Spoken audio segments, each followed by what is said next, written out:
Hello guys, আসসালামু আলাইকুম। সবাই কেমন আছেন? আশা করি সবাই ভালো আছেন। তো আজকে আমি আমাদের গরুটি বিক্রি করব, কিভাবে বিক্রি করলাম সেটা দেখাতে একটু চেষ্টা করব। তো গরু বিক্রি করার জন্য প্রথমে আমরা একদিন আগে থেকেই হাটে হাটে গিয়ে বাঁশকুটি গিয়ে বেঁধে বেঁধে রাখছিলাম, কারণ মাঠের মধ্যে হাট কমিটির লোকজন বাঁশ গরু বাঁধার জন্য ব্যবস্থা করছিল, কিন্তু মাঠের মধ্যে অনেক রোদ থাকাতে আমরা এই হাটের পাশে একটি বাগান আছে, সেইখানে গরু বাঁধার চেষ্টা করতেছিলাম। তো তার জন্য আগে থেকে এই যে বাঁশ করে নিয়ে আসছি বাসা থেকে বাঁশ করে নিয়ে আসার পরে এখন এখানে যা দেখি যে যেখানে গরুর পা থাকবে সেইখানে অনেক নিচু, মানে পিছনের পা উঁচু এবং সামনের পা নিচু থাকে, সে নিচু জায়গাতে থাকে। তার জন্য আমরা এখান থেকে মাটি কেটে নিয়ে সেই নিচু জায়গা ভরাট করে দিচ্ছিলাম, যেন গরু ভালোভাবে দাঁড়াইতে পারে। তো এটা অনেক কষ্টের কাজ, এই কাজটা করতে করতে অনেক ঘামায় গেছিলাম। তো এইভাবে এখানে মাটি ফেলে দিয়েছি, যে দেখতে পাচ্ছেন যে অনেক ঘামায় গেছি। এবং আমার বড় ভাই এখানে বাঁশ বাঁশ বেঁধে নিচ্ছে গরু বাঁধার জন্য। এখানে আগে থেকে এক্সট্রা করে বাঁশ বাঁধা ছিল আগে থেকেই, তারপরেও আমরা নতুন করে আরও একটি বাঁশ বেঁধে নিচ্ছি, কারণ ষাঁড় গরু একটু দুষ্ট প্রকৃতির হয়, নাহলে গরুটি বাঁশগুলো ভেঙে ফেলতে পারে। আর পরের দিন সকালে গরুকে খাওয়াই নিচ্ছি হাটে নিয়ে আসার আগে, কারণ হাটে আনার আগে যদি গরুকে খাওয়াই নিয়ে আসি, তো হাটে এসে গরু সারাদিনে হয়তো খাওয়ার সুযোগ নাও পাইতে পারে, কখন বিক্রি হয় না হয় সেটা তো বলা যায় না। তার জন্য হাটে নিয়ে আসার আগেই গরুকে ভালোভাবে খাইয়ে নিচ্ছি, এবং গরু খাচ্ছে ভালোই, মাশাল্লাহ। গরুটি অনেক ভদ্র টাইপের আর কি, খুব কম দুষ্টু। যদিও বের করা হয় না, পরে বের করার সময় দেখা যাবে কিরকম। তারপর খাওয়ানোর শেষে আমরা দুই ভাই মিলে ভালোভাবে গরুকে শ্যাম্পু দিয়ে গোসল করাই দিচ্ছি। শ্যাম্পু দিয়ে গোসল করাচ্ছি, কারণ শ্যাম্পু দিয়ে গোসল করালে গরু অনেক সিল্কি দেখাবে এবং গরুর সব জায়গা থেকে ভালোভাবে ময়লা উঠে যাবে। তার জন্য আমি সব জায়গায় শ্যাম্পু দিয়ে ডলে দিচ্ছি, যেন ময়লা উঠে যায় সবগুলোই এবং চকচকে দেখা যায় ভালোভাবে। যে আমি এখন পেটের সাইড দিয়ে ডলে দিচ্ছি নিজে হাত দিয়ে। আমার ভাই উপর দিয়ে শ্যাম্পু দিচ্ছে, আবার পানি দিচ্ছে। তো আমরা দুই ভাই মিলে গরুকে গোসল করায় দিচ্ছিলাম।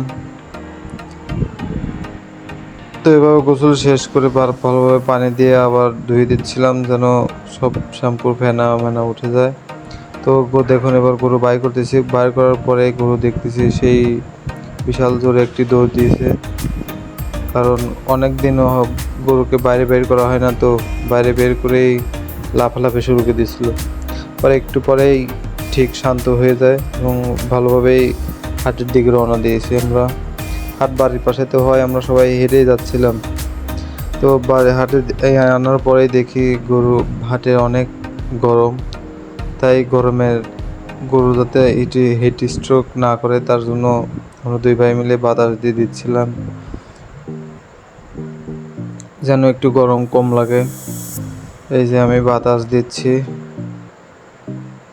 আসলে হাটে নিয়ে গরু বাড়িতে থেকে বের হওয়ার পরে যেরকম দেখছিলাম, হাটে নিয়ে এসে তার প্রায় উল্টা।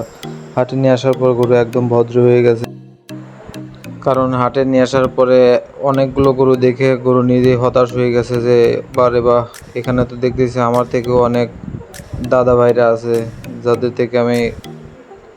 যাদের সাথে লড়াই করে আমি পেরে উঠবো না। তো এটা আমাদের গরু, সাথে অনেকগুলো ছোট গরু আছে, কিন্তু গরুগুলো অনেক সুন্দর। এই হাটটা বসে হচ্ছে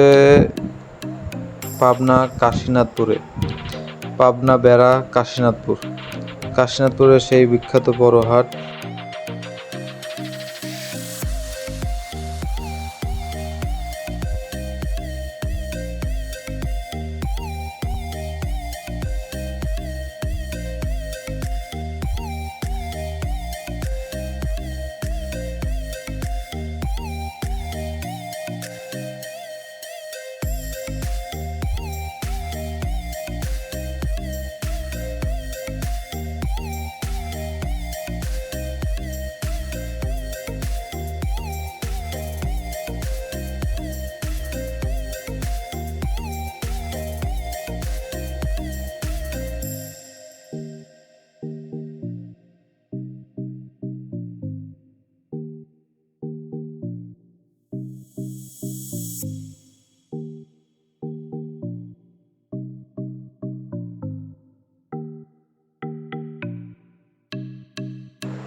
তাই তাদের বাসায় একটু পৌঁছায় দিয়ে আসলাম। আসলে বিক্রি করতে একটু আনন্দও লাগতেছিল, আবার একটু মন খারাপও হয়েছিল যে এতদিন ধরে লালন পালন করে এখন বিক্রি করে দিচ্ছি। আসলে কিছু করার নাই, এটাই বাস্তবতা। তো সবাই ভালো থাকবেন, সুস্থ থাকবেন এবং আমার জন্য দোয়া করবেন। আমি যেন পরবর্তীতে ভবিষ্যতে একটু বড় খামারি হতে পারি। আমার ভাইয়া টাকাটা হাতে পাওয়ার পর একটু গুনে দেখে নিচ্ছিল যে ঠিক আছে নাকি। আসলে এটাই নিয়ম যে টাকা পয়সা সবসময় দেখে নেওয়াটাই ভালো। তো টাকাগুলো নিয়ে এবার বাসায় যাব। সবাই ভালো থাকবেন। আবারও আসসালামু আলাইকুম।